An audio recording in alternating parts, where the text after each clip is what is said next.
So, back to party planning. We're looking at in this area doing a beer garden which features the downtown breweries as more of like a tasting beer garden. So you can buy tasting tickets and the brewers will be here and they'll have specialty beers. So it would include not only the 3 breweries that will be open by opening day of Fulton Street, but also the 2 new breweries that are moving in as well. So they can't sell their beer yet, but you can taste it and they can donate it. So that would be like the first time since the state of downtown that you'd be able to do kind of the ale trail all at once.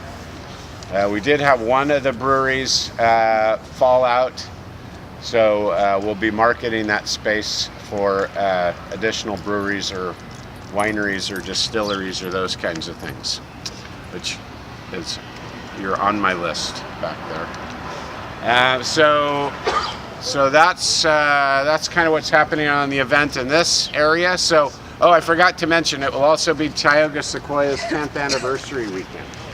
So we'll have great activity going on down there, great activity going on here. One of the compromises that we recently have made that was announced last week, initially we were going to open Fulton Street all at once. But since it's taken a little bit longer and the length of time is extra hardship for the businesses, the city and the contractor have agreed to open in stages. So this block from Tulare, the next block street up to Enya where we started, this will be opened up sooner. We were hoping to have Kern Street done, but I think they're just going to open Fulton Street within the next couple weeks here.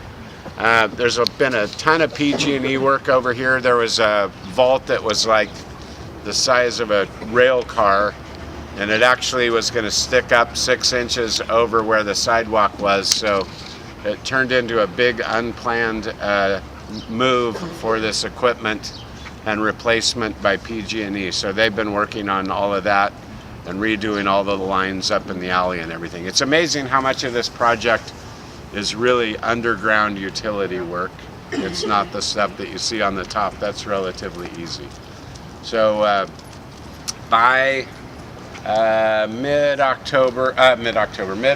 to the end of August, this block should be completely opening and functioning, and we'll be working on then getting Casa de Tamales open as soon as it's ready to.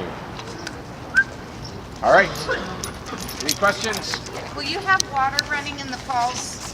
Yeah, in the fountains. Yeah. As soon as the contractor gets ready to turn over the project to the city, all of those things will be done. All the art will be in. All of the ground level landscape, the benches. All of those pieces will be in place when we get the street open. What about the clock tower? The clock tower, yes. Yeah. We're going to see that in a little bit. It moved this week. I read about that. Yep. Yeah. So they're restoring that, and we are hoping that we have a clock that even works, which will be really exciting. So we'll see that in just a little bit. Doesn't the clock historically mark the arrival of the IWW or something like that? That's what you're talking about, right? That clock? Yep, the clock. Do you know anything about that? No, I think it's supposed to mark the arrival of the international workers of the world. Right, we have a plaque for that, but it's not the clock tower part, so it's the free speech movement. Yeah, Uh-huh, exactly. yeah, and that will all go back. All of the plaques were taken away at the beginning of the project, so they didn't disappear, and now they're getting ready to put them all back as the blocks get turned back over to the city. But the clock tower is separate from that. Right. That was part of the public art that the public bought and donated to the city. Do you have any idea what's going to happen to the Security Bank building? Is it ever going to be imploded, or is it always going to sit there? Oh no, it's being used. So It doesn't look very used. there are 4 floors that are residents that are all full. Okay. Really cool lofts. If you see where the drapes are on the top I do. left, I That's actually an Airbnb. You can actually rent that and stay up there for the weekend. It's kind of fun. Yeah. But they're very nice lofts with great views. They're all full. They have a waiting list. The second floor is a very nice hair salon. The 33rd floor is a co-work space for like creative professionals and technology companies. And they're building the 6th floor out right now for more kind of tech kinds of uses. So floor by floor, they're building that one up. The 3 big vacancies are this one, which hopefully will have an announcement within about a month, but that'll move forward. Bank of Italy, we have, he has an RFP out for a particular user for that. The Helm building is the next one. All 3 of these are vacant, and they all have some hope coming up. So the Helm building had an arsonist 2 years ago in the basement who started a fire that set off the sprinklers, and then the pump exploded the sprinklers and it flooded, and there's a PG&E transformer down there, so it's been a big mess, and the building hasn't had power for 2 years. And the equipment just went in this week, and so they should have power restored by September at the latest.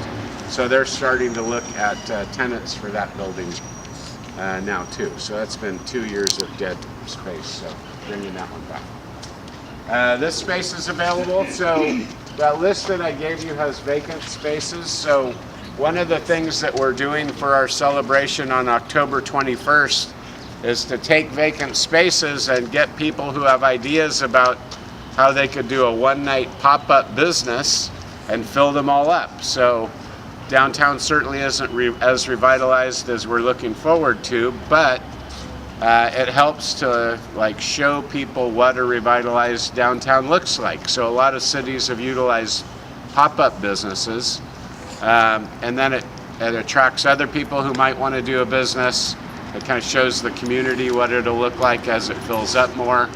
And some of those pop-up businesses decide to become businesses. So it's a pretty effective strategy. So any of these vacancies that you see, we're going to be looking for people who want to do, you know, say you've always dreamed of having a comedy club.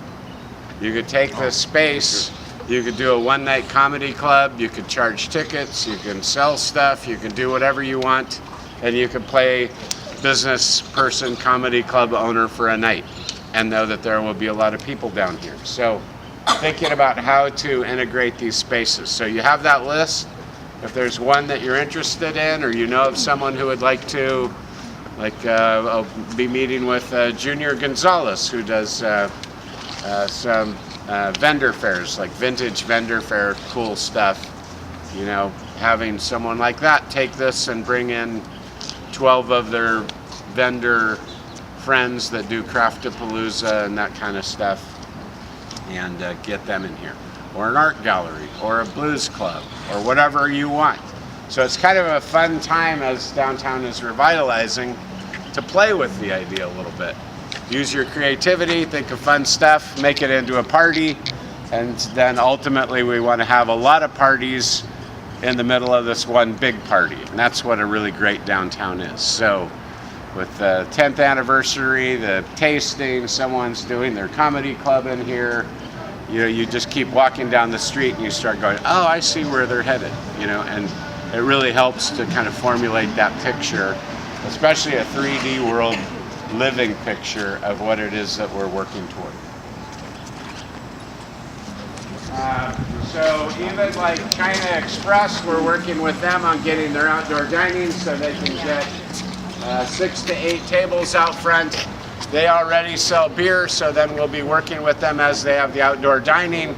They'll have to go back to ABC and extend the area where they can serve alcohol, so that hopefully by October 21st, if not earlier, you'll be able to sit out here, have some Chinese food, and have a Tsingtao or something like that.